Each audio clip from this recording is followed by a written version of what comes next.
Evangelho de nosso Senhor Jesus Cristo segundo São Mateus. Naquele tempo disse Jesus a seus discípulos: se alguém quer me seguir, renuncie a si mesmo, tome a sua cruz e siga-me. Pois quem quiser salvar a sua vida vai perdê-la.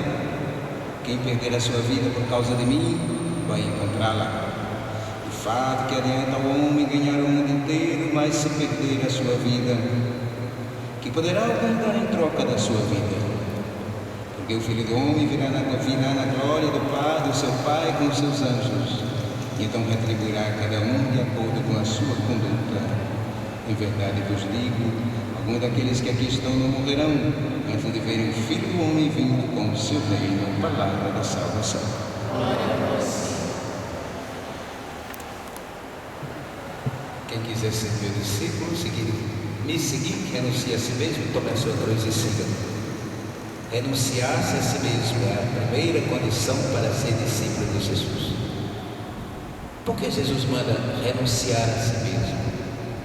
Renunciar não àquilo que eu sou de bom, a minha autoestima, as minhas qualidades e as minhas virtudes dadas por Deus, mas renunciar àquilo que constitui em mim, conforme diz o apóstolo São Paulo, que o nosso coração é um campo de batalha entre o homem velho e o homem novo.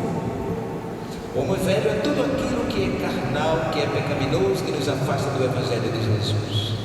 Ao passo que o homem novo é o homem feito, elaborado, renovado, segundo o Evangelho de Cristo, segundo a palavra de Deus. Tome a sua cruz e siga. A cruz, no tempo de Jesus, era o suplício maior, era a forca, a cadeira elétrica, a pena de morte que os romanos infligiam aos seus opositores, aos seus inimigos. No tempo de Jesus, milhares de pessoas foram crucificadas. Talvez na sexta-feira que Jesus foi crucificado, só tinha 3 condenados, porque era véspera da Páscoa dos judeus. Mas a cruz para nós tem 2 sentidos. Existe a cruz interna e existe a cruz externa. Tome a sua cruz e siga. A cruz interna é tudo aquilo que está dentro de nós e que nós não gostamos, que nos atrapalha, que nos causa tédio, que nós não aceitamos, mesmo independentemente de querer ou não. É, portanto, essa cruz, o nosso temperamento, as nossas tribulações pessoais, é tudo aquilo que nos advém por causa da nossa natureza humana e que nós não gostamos. Mas Jesus diz: tome a sua cruz e me siga. E a cruz externa é tudo aquilo que vem de fora, tudo aquilo que é causado pelos outros, quando os outros nos humilham, nos excluem, não nos aceitam, nos perseguem, nos causam constrangimento. Então é a cruz externa. Tome a sua cruz e siga. O importante é seguir a Jesus com alegria, aquela alegria de quem é seu discípulo.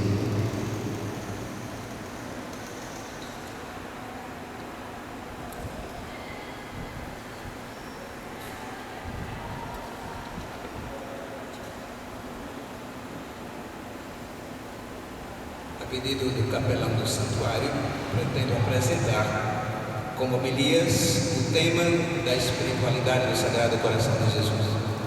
Assim sendo, começaremos pelos comentários das chamadas 12 promessas de Jesus Cristo, reveladas à sua serva, a irmã Margarida Maria de Alacoque. Antes de tudo, é necessário um esclarecimento teológico sobre o significado de revelação e revelações. Existe a revelação bíblica, existem as revelações particulares. A revelação mais importante é a revelação bíblica, onde Deus se revela ao homem. O autor da Epístola aos Hebreus, no capítulo 1, versículo 1, diz: outrora, e de muitos modos, Deus se revelou aos nossos antepassados por meio dos profetas. Mas nos nossos dias Ele se revelou por seu Filho, Jesus. E o apóstolo Paulo escreve aos Gálatas, capítulo 4, versículo 4: Quando chegou a plenitude dos tempos, Deus enviou o seu Filho, nascido de uma mulher. Sintetizando, Deus não tem mais nada de novo para revelar. E revelou o quê? Revelou o seu amor. Deus amou tanto o mundo, diz o próprio Jesus, que enviou o seu Filho para que todo aquele que nele crer não pereça, mas tenha a vida eterna. João 3,16. As demais revelações particulares ao longo da história da igreja não podem ter outro objetivo senão o de lembrar este amor. Estas não podem acrescentar nada de novo à mensagem de Jesus Cristo, mas apenas recordá-la e atualizá-la. Na igreja sempre houve o fenômeno das revelações, das aparições, onde ela estuda cada caso e dá o seu parecer final, ou seja, se é falsa ou se é digna de crédito. Isto porque as pessoas que se dizem videntes podem, muitas vezes, ser vítimas de patologias mentais, de autossugestões, de imaginações, de alucinações.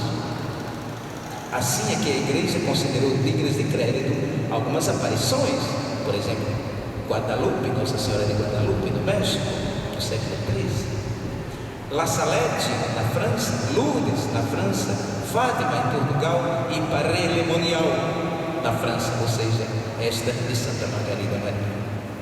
Portanto, a igreja se baseia em primeiro lugar na pessoa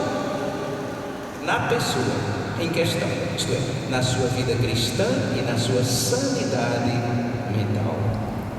Segundo, no conteúdo da mensagem, se esta está de acordo com a fé e a moral da igreja. É isso que importa. Em terceiro lugar, qual é a finalidade daquela revelação, daquela aparição?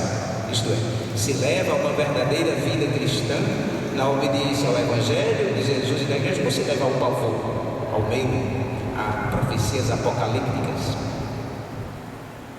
Depois de analisar o conteúdo dessas revelações, a irmã Margarida Maria, e de ver os seus frutos, a igreja as aprovou, tendo inclusive beatificado em 1864 e canonizado-a em 1920.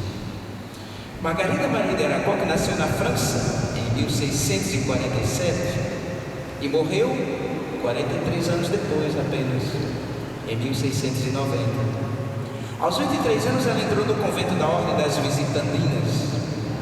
Era uma alma orante, gostava de estar aos pés do sacrário nas horas livres.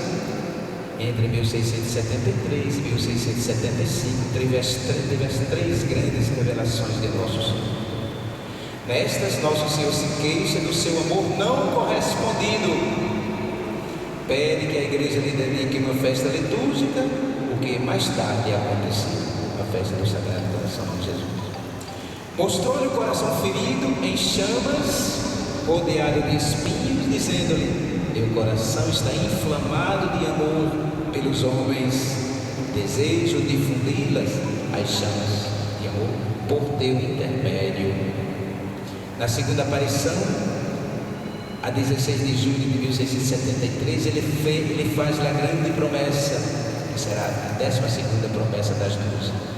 Resta ainda a terceira revelação do mesmo mês, onde ele fala da comunhão reparadora na primeira sexta-feira do mês e da festa de Corpus Christi. Qual a teologia das promessas? Estas abundam na história da salvação. Quando o Senhor exige o cumprimento da aliança por parte do seu povo, ele promete bens espirituais e bens temporais também. Assim acontece, por exemplo, no Sermão da Montanha.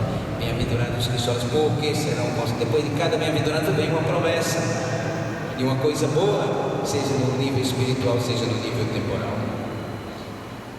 Por exemplo, Nossa Senhora promete em Fátima que se orarem e se converterem, a primeira grande guerra cessará e haverá paz. Nosso Senhor fez muitas promessas através da irmã Margarida, aos que entrarem neste conhecimento devoto do seu divino coração. Ele não fez estas promessas tais como as conhecemos, as 12 promessas assim catalogadas, porém de maneira muito difusa.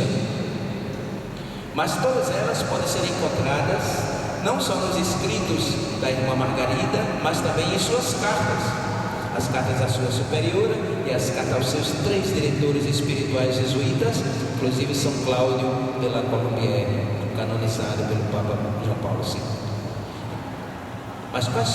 Mas como foram compiladas as 12 promessas? Em 1882 havia em Ohio, dos Estados Unidos, um negociante católico fervoroso e devoto do coração de Jesus, conhecedor profundo dos escritos de Santa Margarida. Ele pesquisou e compilou as 12 promessas tais quais as conhecemos hoje, e que teve a aprovação não só do episcopado católico americano, mas de todo o mundo. O objetivo era mostrar como o Senhor abençoaria de muitas maneiras a devoção ao seu divino coração. Antes de tudo, convém notar que a palavra devoção quer dizer dedicação interior, afeição do coração. Porém, talvez a palavra esteja um pouco desusada e seja preferível a palavra espiritualidade do Sagrado Coração de Jesus, por ser mais teológica e expressar melhor o seu significado. Depois dessa necessária introdução, nós já estaremos preparados para conhecer a primeira promessa que veremos no próximo mês, se o bom Deus assim o permitir.